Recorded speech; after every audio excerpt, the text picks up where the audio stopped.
আজকে আমার আলোচনার বিষয় প্রস্রাবের নালী চিকন হয়ে যাওয়ার কারণ এবং হোমিওপ্যাথি চিকিৎসা। দেশের এবং প্রবাসের ভাই বোনদের প্রতি সালাম।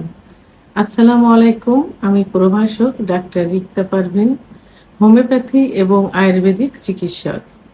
অনেক পুরুষ অভিযোগ করে থাকেন বা চিকিৎসা নিতে চান যে তাদের প্রস্রাব চিকন ধারে হচ্ছে, প্রস্রাব ক্লিয়ার হচ্ছে না, প্রস্রাব থেমে থেমে হয় এবং অনেক কষ্ট হয়, জ্বালাপোড়া করে, ব্যথা করে।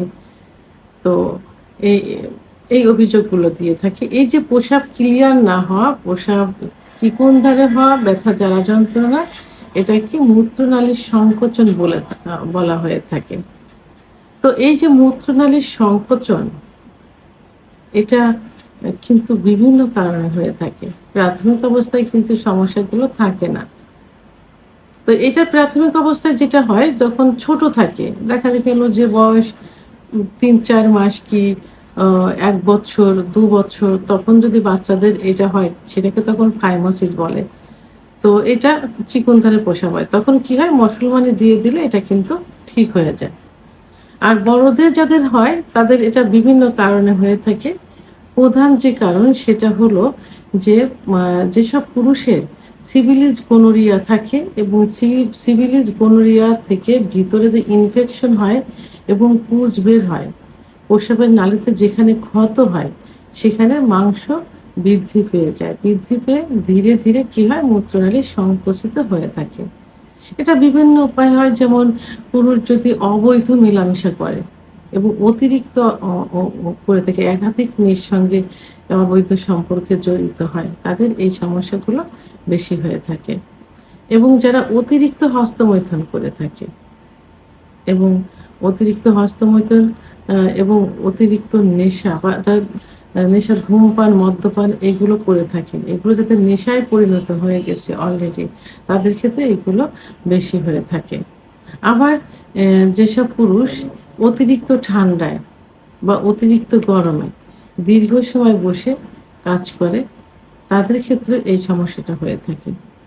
আর এই মূত্রনালী সংকুচিত হয়ে যাওয়া কিন্তু খুব কঠিন একটা বিষয় এবং এটার জন্য তারা অনেক কষ্ট ভোগ করে থাকে। এই নালী সংকুচিত হতে হতে একটা সময় দেখা যায় যে প্রস্রাব এঁটে যায়, প্রস্রাব বন্ধ হয়ে যায়। তখন প্রস্রাব করার সময় অত্যন্ত ব্যথা করে, অত্যন্ত জ্বালাপোড়া করে, অ্যা উম অনেক কষ্ট উপভোগ করে। একটা সময় দেখা যায় যে প্রস্রাব বন্ধ হয়ে যায়। বন্ধ হয়ে গেলে কি হয়? পেট ফুলে যায়, পেট ব্যথা করে। তো ওই মুহূর্তে কি ক্যাথিটার পরাতে হয়। ক্যাথিটার ৭ দিন পরানোর পর কারোর স্বাভাবিক হয়ে যায়। কিন্তু আ যদি ক্যাথিটার দীর্ঘদিন পরিয়ে রাখা হয়, বার্ডিয়া ক্যাথিটার যেগুলো থাকে সেগুলো ৩ সপ্তাহ পর্যন্ত পরানো যায়। তারপরে ঠিক হয়ে গেলে যথেষ্ট। কিন্তু যাদের ঠিক হয় না, দীর্ঘদিন পরিয়ে রাখা হয়, তাদের কিন্তু পরবর্তীতে ভিতরে ইনফেকশন হয়ে যায়, ক্যান্সার পর্যন্ত হয়ে যেতে পারে। তো এই ক্ষেত্রে পুরুষের এই মূত্রনালীর সংকুচিত হওয়ার কারণে কিন্তু অনেক ব্লিডিং হতে পারে।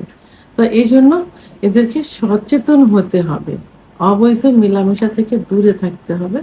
সিফিলিস, গনোরিয়ার জীবাণু যেন সংক্রমিত হতে না পারে, নিজেদের সেক্ষেত্রে সেফ রাখতে হবে। প্রোটেস্ট ব্যবহার করতে হবে। সবথেকে উত্তম ইসলামের দৃষ্টিতে আ যেগুলো সবথেকে গুনার কাজ, সেগুলো থেকে দূরে থাকতে হবে। তো এক্ষেত্রে আমি হোমিওপ্যাথিতে মাত্র ৩ টি মেডিসিন নিয়ে কথা বলব। এই ৩ টি মেডিসিন ঠিকমতো যদি সেবন করা যায়, তাহলে এর থেকে বেরিয়ে আসা সম্ভব হবে। ১ম যেটি বলব সেটি হলো থুজা। থুজা ওষুধটা এমনই একটা মেডিসিন যেটা এই রোগের জন্য খুবই ভালো কাজ করে থাকে। থুজা ওষুধ ১ম এ টেনেম দিয়ে শুরু করলেই হবে। টেনেম আ তো এই টেনেম ওষুধটি আ ১/২ ড্রাম কেনা যেতে পারে। ১/২ ড্রাম মাত্র ৩ দিন সেবন করতে হবে। ১/২ ড্রাম আ থুজা টেনেম প্রতিদিন সকালে খালি পেটে। পরপর ৩ দিন খালি পেটে ২ ফোঁটা জিহ্বার উপর দিয়ে সেবন করতে হবে। খাবার ০.৫ ঘন্টা পূর্বে। এর ভিতরে কোনো কাঁচা পেঁয়াজ ঝাল এবং দাঁত মাজা যে পেস্ট এগুলো ব্যবহার করা যাবে না। এভাবে পরপর ৩ দিন সেবন করতে হবে। থুজা টেনাম। দ্বিতীয় যে ওষুধটি বলব সেটা হলো ক্লিমেটিস। এটা প্রাথমিক অবস্থায় 30 ব্যবহার করতে হবে। এটা 2 ফোঁটা জিহ্বার উপর দিয়ে সকালে এবং দুপুরে এবং রাত্রে ৩ বার সেবন করতে হবে। তো যে ৩ দিন থুজা টেনেম খেতে হবে, তো ভোরে খালি পেটে সে ওই ৩ দিন আপনার এটা একটু ডিফারেন্সে খেতে হবে। অর্থাৎ ওটা ভোরে যদি ৭টার দিকে খান, ৬টার দিকে খান, সেক্ষেত্রে এটা ৯টা ১০টায় খেতে হবে কিলিমেটিস। কিন্তু থুজা যখন শেষ হয়ে যাবে তখন কি করবেন, এটা সকালে খাইতে পারেন ৮টা ৯টা আর ৭টা ৮টায় খেতে পারেন। তো ক্লিমেটিস 30 2 ফোঁটা জিহ্বার উপর দিয়ে সকালে, দুপুরে এবং রাত্রে ৩ বার সেবন করতে হবে ১৫ দিন। ১৫ দিন যদি আশানুরূপ রেজাল্ট না আসে সেক্ষেত্রে ৩ সপ্তাহ সেবন করা যেতে পারে। এই ক্লিমেটিস ইরেক্টা কিন্তু যাদের প্রস্রাবের নালী সংকুচিত হয়ে গেছে তাদের ক্ষেত্রে ম্যাজিকের মতো কাজ করে থাকে। আচ্ছা, তৃতীয় যে ওষুধটা বলবো সেটা হলো cantharis mother tincture. Cantharis mother tincture. Cantharis সম্পর্কে কিন্তু অনেকেরই হোমিওপ্যাথি যারা অনুরাগী হোমিওপ্যাথি পছন্দ করে থাকেন তারা ক্যান্থারিস সম্পর্কে সবারই ভালো ধারণা আছে। প্রস্রাবের ক্ষেত্রে এটা খুব ভালো কাজ করে থাকে, বিশেষ করে যারা প্রস্রাব ইউরিন বার্ন, প্রস্রাবের জ্বালাপোড়া যাদের থাকে। তা সেক্ষেত্রে ক্যান্থারিস 10 ফোঁটা ঠান্ডা পানি সহ দিনে ৩ বার সেবন করবেন, সকালে, দুপুরে, রাত্রে। প্রথমে ১ মাস সেবন করুন ক্যান্থারিস মাদার 10 ফোঁটা ঠান্ডা পানি সহ ৩ বার। এভাবে ১ মাস, থুজা ৩ দিন, ক্লিমেটিস ইরেক্টা ১৫ দিন এবং বর্ধিত অবস্থায় অর্থাৎ যখন মানে সেইভাবে ক্লিয়ার না হবে ৩ সপ্তাহ সেবন করতে পারেন। ক্যান্থারিস ১ মাস।